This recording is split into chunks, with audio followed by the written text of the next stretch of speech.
जितना अच्छी रीति परमात्मा पिता समझाते हैं, उतना ही अच्छी रीति उनकी हर बात समझकर समय समाप्ति के पहले संपूर्ण निर्विकारी बनने की, पढ़ाई से विश्व की राजाई लेने की, योग अग्नि से आत्मा को शुद्ध बनाने की, याद में निरंतर रहने के अभ्यास को नेचुरल बनाने की, पवित्रता के सागर परमपिता परमात्मा की हम आत्माओं के लिए आज की मुरली से शिक्षाएं। कलयुग में अनेक मेरों के जाल में उलझा हुआ है हर कोई, क्योंकि देह को सत्य मानकर चल रहा है।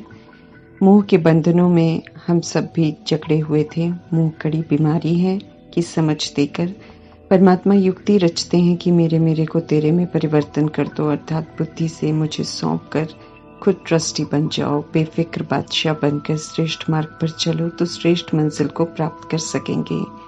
मेरे को तेरे में परिवर्तन करने से सहज ही नष्ट मोहा बन जाते हैं। मेरे में हलचल बहुत है, देह अभिमान है, गुरूर है, उन चीज़ों का जो परिवर्तनशील है, जो विनाशी हैं, जैसे मेरी रचना, मेरी दुकान, मेरा पैसा, मेरा घर इत्यादि। देह अभिमान में मनुष्य प्रकृति पर भी अधिकार जमाते हैं। कोई भी यहाँ का तिनका तक नहीं ले जा सकता है। इस सत्य से ड्रामा प्रकृति अकाले मृत्यु सावधान कराते रहते हैं। फिर भी अहंकार में मनुष्य 5 तत्वों को भी बांटते हैं और लड़ते हैं। मेरे का अभिमान दिखाते हैं, लेकिन अंत में ड्रामा सब कुछ वापस लेता है। मेरे के मुंह से जबरदस्ती छुड़ाता है। परमात्मा हर बात की समझ देकर पुनः समझा रहे हैं कि अगर हद के विनाशी मेरापन थोड़ा भी किनारे रखा होगा तो मन बुद्धि उसके मुंह में अटका रहेगा, तो न मंजिल दिखाई देगी, न मंजिल का किनारा मिलेगा। श्रेष्ठ मंजिल को प्राप्त करने की चाह है तो परमात्मा का फरमान है कि मेरे को तेरे में परिवर्तन करो, तो मन बुद्धि वहां से हटकर मंजिल की तरफ एकाग्र हो जाएगा। मेरे को तेरा कहने से मोह की रस्सियां खुल जाएंगी। हद का मेरा हमें सीमित कर देता है, मोह में बांधता है। परमात्मा की बनी तो बेहद का मेरा हो गया, और वो है मेरा बाबा। परमात्मा की स्मृति हमें सत्य से विस्मृत होने नहीं देगी, और ड्रामा का ज्ञान होने से भी कहीं लगाव नहीं होगा। समझ रहेगी कि नथिंग न्यू, कल पहले भी हुआ था, अभी पुनः मंजिल को प्राप्त कर लेंगे। सर्वशक्तिमान परमात्मा साथ है। ऐसे में स्थिति सदा अचल रहेगी और मोह रूपी विकार पर सहज विजय प्राप्त कर लेंगे। जब हम श्रीमद् प्रमाण सब कुछ करते हैं तो मंजिल को प्राप्त कर लेते हैं। सच्चा सेवाधारी अर्थात करावनहार परमपिता परमात्मा करा रहे हैं और हम निमित्त बनकर कर रहे हैं, तो कभी भी कोई स्वार्थ बीच में नहीं आएगा। ऐसे निस्वार्थ होकर बिना किसी नाम मान शान की चाह के सेवा पर हमें उपस्थित रहना है।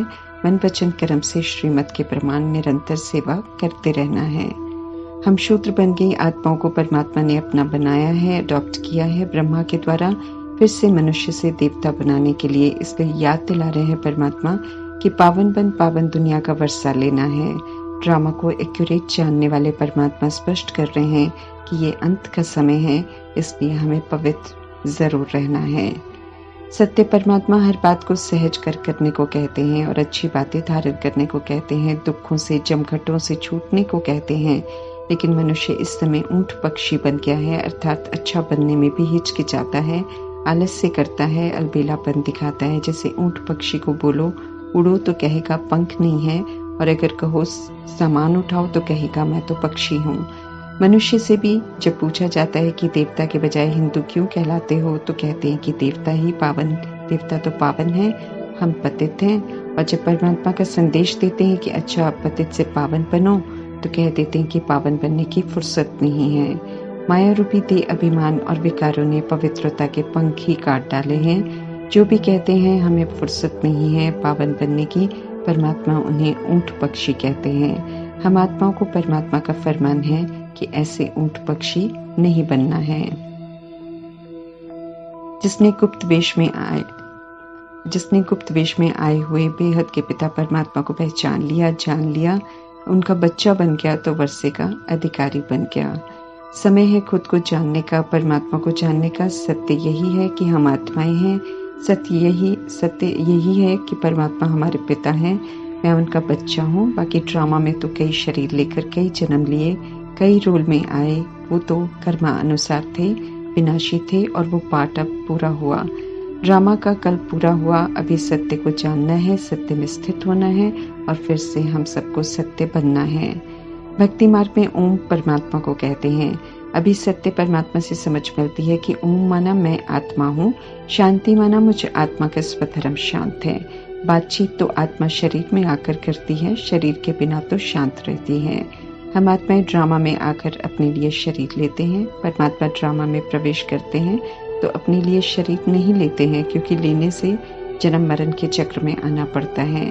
परमात्मा इससे परे रहते हैं, लेकिन पतित पावन का कर्तव्य निभाने के लिए पतित दुनिया में पतित शरीर का आधार लेकर अर्थात सृष्टि रूपी ड्रामा में सबसे पहले आने वाली कृष्ण की आत्मा को, जो 83 जन्म लेकर 83 बार भिन्न भिन्न नाम रूप के शरीर धारण कर सांवरी बन गई थी अर्थात पतित बन गई थी, जिनका भक्ति का पाठ पूरा हो गया था, जो सत्य को जानने की चाह में भटक रहे थे, जिन्होंने 12 गुरु किए लेकिन सत्य का परिचय नहीं मिला था, जिनके दिल में दुनियावी जीवन शैली से वैराग आने लगा था अर्थात सत्य को जानने की धरनी तैयार हो गई थी, उनके तन का आधार लेकर उनके मुख द्वारा अपना परिचय दिया, विनाश और स्थापना का साक्षात्कार कराया, पवित्रता की प्रतिज्ञा कराकर ब्रह्मा नाम रखा, दादा लेखराज नाम कैंसिल कराया, नए मरजीवा जन्म के बाद 14 वर्ष तपस्या करवाई, फिर कायदे से उनके मुख का आधार लेकर परमात्मा ने ईश्वरीय पढ़ाई शुरू की। ये उनका 84वां नया जन्म था। उससे पहले साक्षात्कार द्वारा और संदेशियों द्वारा ड्रामा के गहरे राज स्पष्ट किए परमात्मा ने। साधारण तन द्वारा परमात्मा सत्य बताते हैं, इसलिए उन्हें पहचानने में करोड़ों आत्माएं चूक जाती हैं। परमात्मा को रोज भिन्न भिन्न युक्तियों से बताना पड़ता है कि हम आत्माएं हैं और वे हमारे पिता हैं। पतित पावन कहकर जिन्हें दुखी होकर पुकारते हैं, वे 85 वर्षों से सत्य बता रहे हैं, पावन बना रहे हैं, लेकिन मेजॉरिटी आत्माएं पहचान नहीं पा रही हैं। परमात्मा कृष्ण की आत्मा के शरीर द्वारा पढ़ाते हैं, लेकिन उनका स्वरूप कृष्ण का नहीं होता, ना उनका नाम कृष्ण होता है, परंतु जब भक्ति में यादगार और शास्त्र बनते हैं तब तक आत्माओं को याद नहीं रहता है, इसलिए यादगार में मिक्स कर देते हैं। जैसे गीता में भगवानुवाच भी कहते हैं और श्री कृष्ण को भगवान भी कह देते हैं। परमात्मा आकर समझ देते हैं कि वो अभी सच्ची गीता सुना रहे हैं। भक्ति मार्ग की गीता में आटे में नमक जितना सत्य है, जिसे कृष्ण नहीं बोल सकते हैं। जैसे मैं साधारण बूढ़े तन में आता हूँ, मुझे कोटों में कोई, कोई में भी कोई पहचान पाता है। देह सहित देह के सभी संबंधों और धर्मों को भूल अब मुझे याद करो। कालों का काल, मैं महाकाल हूँ, सभी को साथ लेकर जाऊंगा।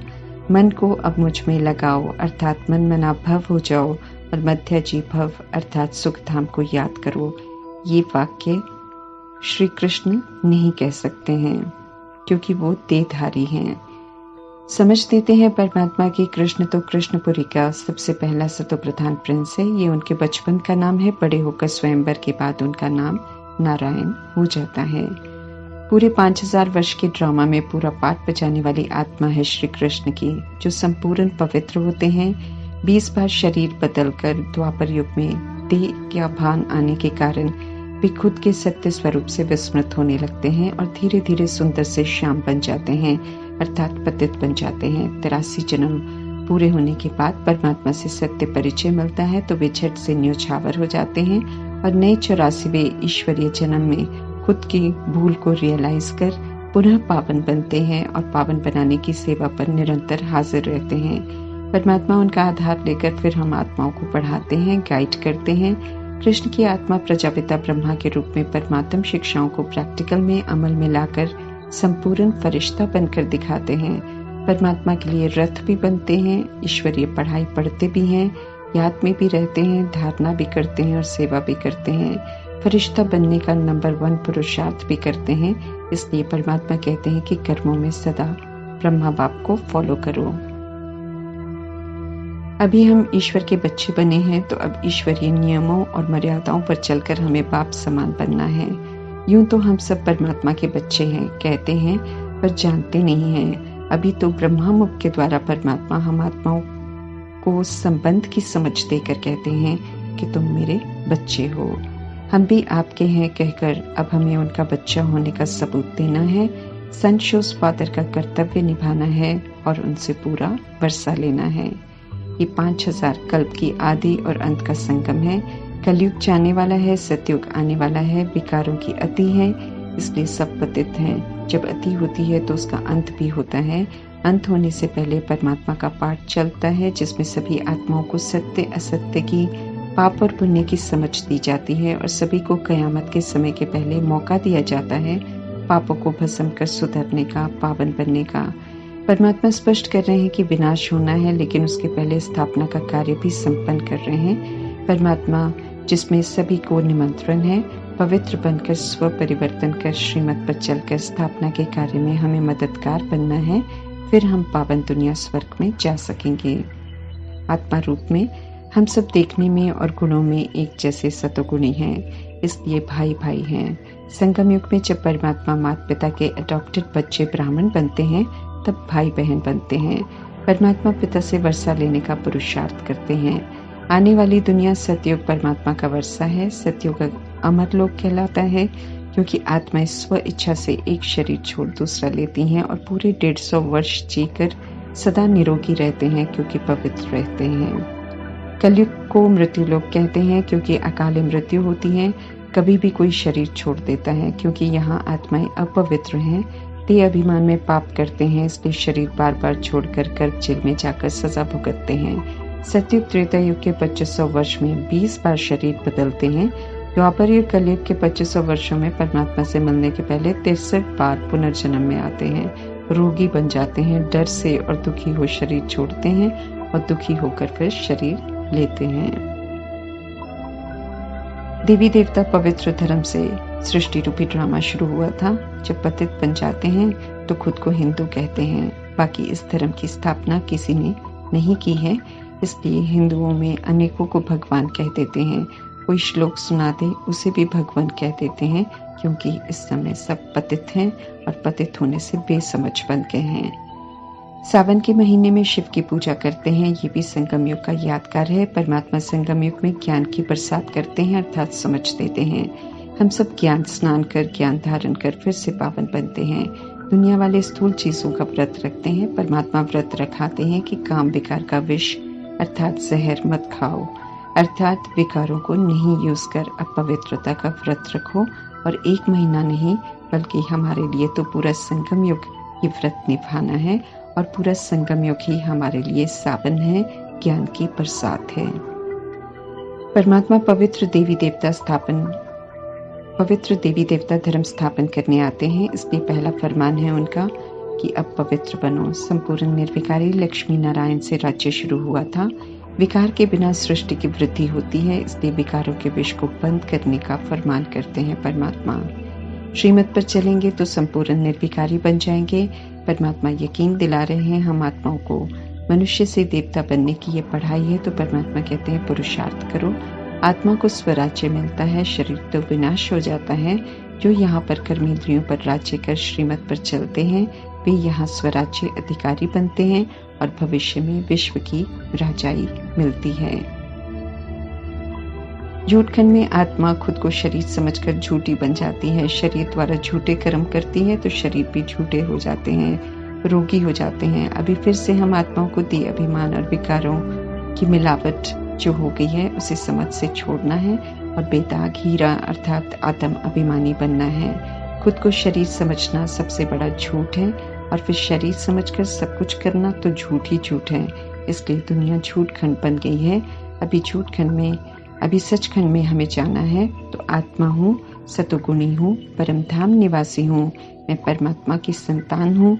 इस स्मृति से श्रीमत पर चलकर हमें फिर से संपूर्ण पवित्र बनना है।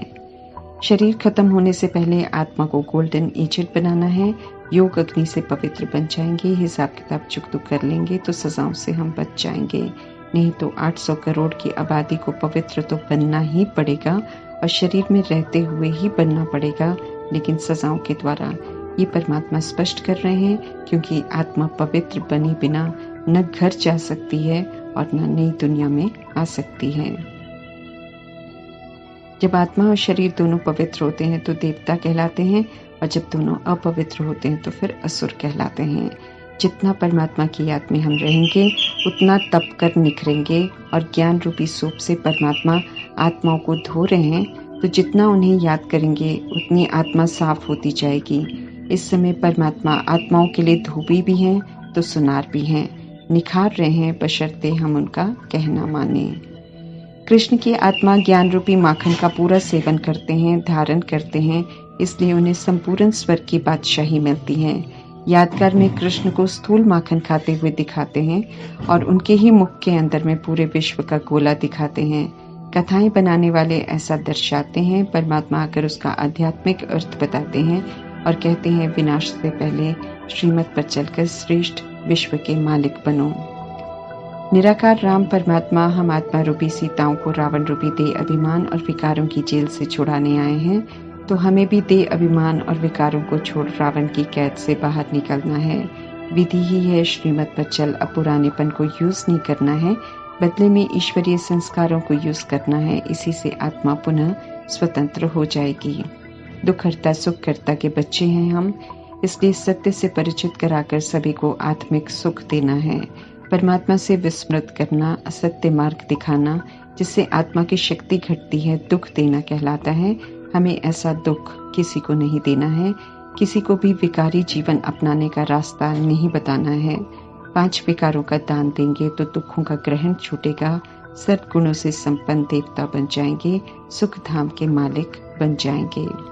परमात्मा विकारों का दान मांगकर स्पष्ट कर रहे हैं कि अगर हम उन्हें आत्मिक भान में याद करेंगे, अर्थात खुद को आत्मा समझ परमपिता परमात्मा को याद करेंगे, तभी जन्म जन्मांतर के किए हुए पाप भस्म होंगे, तभी परमात्मा रक्षा करेंगे। बॉडी कॉन्शियस होकर या दैहिक नाम रूप के भान से परमात्मा को याद करेंगे तो कनेक्शन नहीं जुड़ेगा और पाप भी भस्म नहीं होंगे और रक्षा भी नहीं होगी।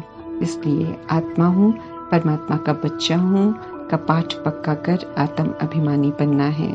हर समय ही अंतिम घड़ी है, हर समय ही उनकी याद रहेगी तो रक्षा हो जाएगी, किसी और की याद में रहेंगे तो रक्षा नहीं होगी। इसलिए निरंतर याद में रहने का अभ्यास करना है। स्मृति ये पक्की हो जाए कि मैं हूँ ही आत्मा और परमात्मा का बच्चा हूँ, तो हम सदा सेफ रहेंगे। ओम शांति।